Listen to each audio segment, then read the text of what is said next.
Assalamualaikum warahmatullahi wabarakatuh.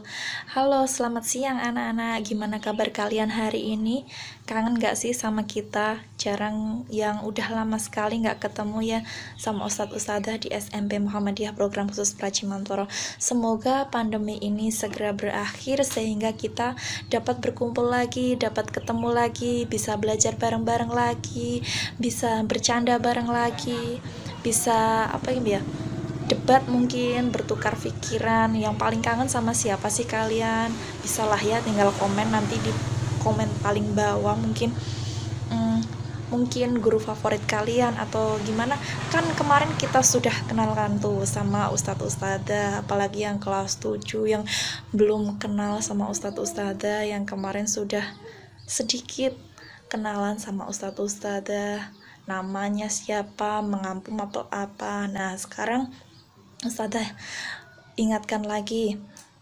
Di sini Ustadzah Nini Kurnia Indrastuti, sering dipanggil Usnini. Kemarin berarti sudah perkenalan dikit ya. Ustadzah akan mengampu mata pelajaran matematika di kelas 8 dan kelas 9. Jadi nanti di kelas 7 kalian akan belajar bareng sama Ustadzah Maida yang kemarin komennya paling banyak tuh. Ya, rumahnya Eromoko katanya mau mampir, boleh kan ya. Di SMP Muhammadiyah itu nggak ada yang namanya guru galak, itu nggak ada. Apalagi guru matematika yang kalian paling sering takut mungkin ketemu gurunya, guru masuk kelas itu kalian sudah takut, sudah minder. Tapi nggak akan pernah terjadi di SMP Muhammadiyah Program Khusus Pracimantoro, insya Allah. Jadi nanti kalian bisa belajar bareng. Kalau misalnya ada kesulitan kalian bisa tanya. Semoga kita bisa dipertemukan lagi dalam keadaan sehat walafiat sehingga kita bisa belajar bareng lagi di kelas. Oke. Untuk kesempatan kali ini Ustadzah akan sedikit menjelaskan, karena di sini bagian Ustadzah mohon maaf. Oke, mohon maaf karena hari ini kita tidak bisa live streaming. Kalau kemarin kita live streaming di YouTube, di Facebook, berarti hari ini mohon maaf karena kepentingan atau ada rapatnya koordinasi ustadz-ustadzah di SMP lain. Jadi untuk PLS atau Fortasi hari ini kita lewatnya YouTube ya. Oke, mohon maaf, tapi tidak menyurutkan kesemangat kita untuk saling belajar. Oke, di sini saya akan langsung saja menjelaskan apa itu belajar efektif. Tahukah kamu apakah yang dimaksud dengan belajar efektif itu? Mungkin kalian sudah paham ya. Untuk definisi belajar secara umum adalah kegiatan atau proses mengulang, meneliti, mengoreksi, dan mengkaji lebih jauh suatu materi yang telah dipelajari baik di lingkungan formal ataupun non-formal. Jadi saya tanyalah dulu, kalian kalau misalnya belajar gimana? Sistem layangan, sistem kebut semalam, atau kalian pernah nggak sih kalian itu sampai kertasnya dibakar mungkin, terus abunya jadikan satu dengan minuman, akhirnya diminum? Pernah nggak sih kalian kayak gitu? Itu kalau misalnya pas zaman kita dulu mungkin dikasih tahu ya, kalau misalnya itu bisa bikin anak pinter, sebenarnya enggak lah ya. Terus pinternya dari mana kalau misalnya tulisan dibakar terus diminum? Nggak ada efeknya sama sekali. Kalau misalnya mau pinter ya belajar sedikit demi sedikit. Oke, next. Sebenarnya cara belajar yang efektif adalah dengan belajar singkat. Maksud dari belajar singkat adalah belajar dengan batas waktu pendek-pendek. Kok malah belajar sebentar yang efektif ya? Iya, karena hal ini untuk menghindari kram otak. Jadi kalau misalnya kalian belajarnya terlalu lama, kalian belajar misalnya seperti sistem kebut semalam, itu pikiran kalian akan terasa penuh sehingga kalian tidak mudah untuk mengingat pelajaran. Jadi kram otak adalah momen di mana otak kita sudah tidak mampu menampung informasi tambahan untuk mengingat. Saking banyaknya kamu ngasih rumus atau konsep baru ke otak, atau otak kamu justru jadi makin sulit menangkapnya. Lalu kamu stres. lalu kamu harus begadang lagi, ingatan jangka panjang kamu jadi lemah. Ngeri ya kalau misalnya. Makanya kalau kita belajar itu lebih baik sedikit demi sedikit, tidak misalnya kalau besok ulangan kalian hari ini langsung ngedur, jangan sampai seperti itu. Alhasil sekarang belajar, minggu depan udah lupa lagi. Kalau kamu cuma mau belajar buat ngejar hafalan sih bisa-bisa aja ya, tapi saya sarankan kalau untuk pelajaran matematika khususnya itu jangan sampai cara kalian belajar adalah dihafal. Jadi nggak ada yang namanya matematika itu disuruh menghafal, adanya suruh memahami. Jadi kalian paham rumusnya, paham maksudnya, paham apa itu inti permasalahannya. Jadi bukan hanya matematika ya, mungkin pelajaran lain kalian harus memahami, jangan sampai dihafal. Kalau misalnya dihafal mungkin sekarang ingat, besok sudah lupa lagi. Oke, next. 7 cara belajar yang efektif dan efisien. Yang pertama, buat suasana belajar yang nyaman. Jadi kalau misalnya kalian belajar nyamannya itu di kamar mungkin atau di tempat yang sepi, itu kalian carilah ya pokoknya yang senyaman mungkin. Kalau kan ada tuh yang siswa sukanya yang di tempat rame atau gimana, pokoknya setiap anak saya yakin itu cara belajarnya pasti berbeda-beda. Yang perlu Anda lakukan pertama adalah bagaimana cara membangun suasana belajar yang nyaman. Ada banyak cara untuk membuat mood belajar itu muncul. Di antaranya, Anda bisa belajar sambil mendengarkan musik, belajar di tempat-tempat yang nyaman, misalnya di taman, atau di pinggir danau, atau di ruangan ber-AC, atau bahkan mungkin di kamar sendiri, biasanya sambil dengerin musik. Tapi jangan lihat drama Korea ya, biasanya anak sekarang itu seringnya lihat drakor, atau kalau yang laki-laki seringnya mabar atau game online, janganlah ya. Next, yang kedua, merangkum pokok pembelajaran. Jadi yang di sini contohnya misalnya kalian pelajaran PKN, pelajaran sejarah, itu kan materinya banyak sekali. Kalau saya pribadi disuruh menghafal itu paling sulit, dari dulu itu paling sulit yang namanya menghafal. Jadi kita baca itu pokok-pokoknya saja, misalnya mencatat pokok-pokok pembelajaran. Kenapa? Karena jika Anda membaca satu buku, maka akan butuh waktu yang sangat lama untuk menyelesaikan. Ambillah intisari dari pelajaran tersebut. Hal ini akan membuat kemudahan mengingat dan juga mudah untuk memahami inti dari pembelajaran tersebut. Next, yang ketiga adalah belajar bersama.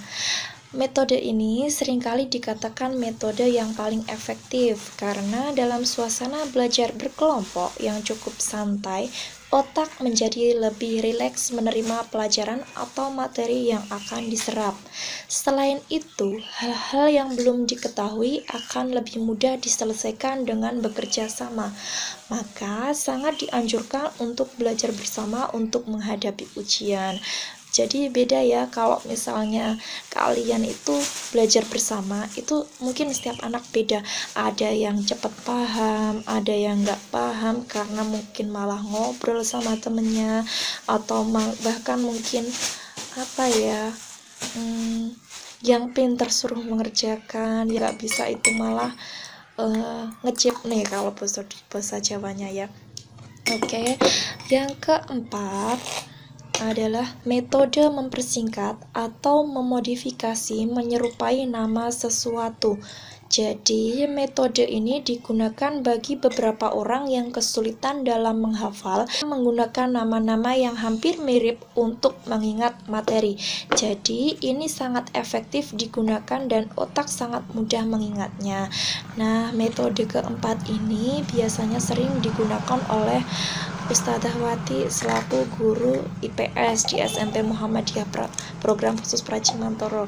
Beliau dulu sering ngajarin kami guru-guru di SMP Muhammadiyah untuk menggunakan metode mempersingkat atau memodifikasi. Contohnya, kalau yang paling Ustadzah gunakan dalam matematika itu ada dalam teorema Pitagoras atau trigonometri, itu biasanya misalnya sinus berarti ada demi, terus demi itu berarti depan miring, Ada lagi ya, misalnya kalau mencari yang kalian ingat biasanya yang kelas 8 itu ada pedet, itu berarti pi kali d kali t. Ayo mencari rumus apa itu, diingat-ingat lagi, dicari lagi. Yang kelas 8 yang sekarang kelas 9 mungkin masih ingat itu rumus apa. Oke, next yang kelima, belajar dengan praktek. Biasanya guru mapel IPA nih yang sering pakai belajar dengan praktek ya. Jadi belajar sambil praktek adalah hal yang sangat efektif. Ya, kenapa? Karena cara belajar ini juga akan membuat Anda tak merasa bosan. Misalnya pelajaran IPA seperti botani atau vertebrata, kita bisa belajar sambil mengamati tumbuh-tumbuhan, hewan, atau apapun itu. Dengan itu, kita bisa membuat sebuah acara belajar menjadi lebih asik. Yang sering dilakukan kalau di SMP Muhammadiyah itu guru IPA biologi biasanya malah disuruh membuat tempe. Kalian pasti penasaran lah ya kalau misalnya buat tempe itu kayak gimana dan seperti apa. Itu angkatan keberapa itu dulu sampai ustadz-ustadzanya bawa pulang tempe itu. Oke, next yang keenam, belajar rutin tapi jangan lama. Nah, ini yang pasti kalian jarang lakukan. Kalian kebanyakan pasti belajar sistem kebut semalam, seperti minum air 1 galon itu langsung habis kalau belajar sistem kebut semalam. Jadi, dengan rutin belajar, Anda akan semakin mudah untuk mengingat hal yang sudah Anda pelajari. Yang perlu Anda lakukan adalah belajar rutin. Jadi, kalau misalnya kalian sampai rumah, diulangi lagi belajarnya biar kalian ingat. Bukan terlalu lama belajar. Seperti belajar saat pagi misalnya 45 menit, siang 25 menit, sore 50 menit, malam 1 jam.